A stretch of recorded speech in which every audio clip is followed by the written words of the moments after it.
नमस्कार दोस्तों, कैसे हैं आप सब लोग? आशा करता हूँ कि आप अच्छे होंगे। मैं अनिल गौड़ अपने यूट्यूब चैनल सिमलाइज मार्केट में आपका स्वागत करता हूँ। दोस्तों, आज हम बात करेंगे कि यूएस ईरान वार की, जो कि ये यूएस ईरान वार अगर कंटिन्यू चला तो मार्केट कहाँ जाएगा, और ईरान वार अगर कंटिन्यू चलता रहा तो क्रूड ऑयल के दाम कहाँ पहुँचेंगे।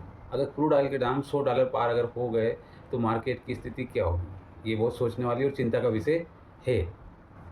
अगर क्रूड ऑयल $100 पहुंचा तो किन शेयरों पे इसका असर पड़ेगा, इसके बारे में थोड़ी हम जानकारी दे लेंगे, और इसके क्या फ़ायदे और क्या नुकसान होंगे, और हमें मार्केट में और इन्वेस्ट करना चाहिए या नहीं करना चाहिए, उसके बारे में भी हमको सोचना पड़ेगा। क्योंकि अभी ऐसी स्थिति नहीं है कि हम उसमें और इन्वेस्ट करें, क्योंकि जो पैसा था वो हम लगा चुके।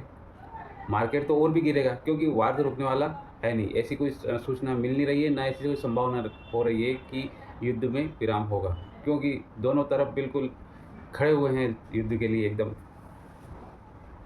अब क्रूड ऑयल की बढ़ती कीमतों को के कारण आम आदमी के लिए भी चिंता का विषय बन चुकी है, और कहीं इससे कई इंडस्ट्री को भी दिक्कत का सामना करना पड़ सकता है। 28 फरवरी से अमेरिका और इजराइल और ईरान के बीच लड़ाई जारी है, रुकने का नाम ले नहीं रही। तब से अभी तक 20% यानी 20% तेल के दाम बढ़ चुके हैं। क्रूड ऑयल जितना बढ़ेगा मार्केट उतना नीचे होगा, सीधा सा फंडा है, और इसके $100 पार होने की भी संभावना लग रही है, क्योंकि युद्ध में सुधार तो कहीं दिख नहीं रहा है। ये आप भी जानते हैं और हम भी समझते हैं इस बात को। अब हम बात करते हैं होर्मुज की खाड़ी की, जहाँ से हम लोगों को तेल सप्लाई होता है। तो दुनिया में तेल करीब 20% सप्लाई होर्मुज की खाड़ी से होकर आती है, जो कि हिंदुस्तान, इंडिया और चाइना के लिए ये तेल का मुख्य मार्ग है। इसी रास्ते से सप्लाई होती है। अब ईरान ने होर्मुज की खाड़ी को बंद कर दिया है, यानी कि तेल का आवागमन रोक दिया है। इससे इस रास्ते से जहाज़ों का आवागमन पूरी तरह से बंद हो गया। इससे क्रूड की कीमतें बढ़ रही है, क्योंकि अगर क्रूड ऑयल कम रहेगा तो डिमांड तो बढ़ी रही ना। इसका असर दुनिया भर के शेयर मार्केट में हमको देखने को मिला। अब तेल और गैस की सप्लाई बाधित होने का असर कई इंडस्ट्रियों पे भी पड़ रहा है।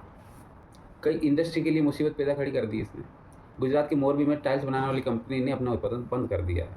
आने वाले दिनों में कई दूसरी इंडस्ट्री पर भी महंगे तेल और गैस की कीमतों का बुरा प्रभाव पड़ सकता है। एक्सपर्ट का कहना है कि तेल और गैस में महंगा होने का सबसे ज़्यादा असर oil marketing company, aviation company, paints company, tyre बनाने वाली कंपनी, ऑटोमोबाइल कंपनी, केमिकल और फर्टिलाइजर बनाने वाली कंपनियों पर भी पड़ेगा। हालांकि तेल उत्पादक कंपनियों को इससे फ़ायदा होगा। तो दोस्तों, जिन लोगों ने इस सेक्टर में अपना इन्वेस्टमेंट कर रखा है तो उनके लिए तो बहुत मुसीबत की बात है।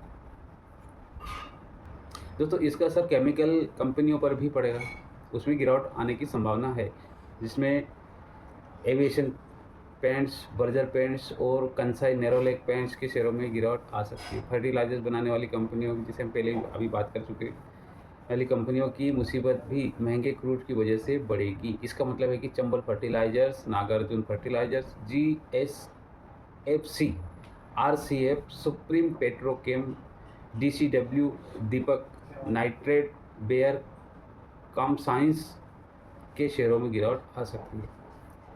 और शुक्रवार को भी दोस्तों जब मार्केट बंद हुआ तो 1097 पॉइंट की गिरावट के साथ में बंद हुआ। अब सोमवार को मार्केट की पोजीशन क्या रहेगी, मेरे को तो नहीं लगता भाई साहब कि इसमें कुछ सुधार होगा। अब देख, तो दोस्तों आज के वीडियो में बस इतना ही। नमस्कार, मिलते हैं अगले वीडियो में।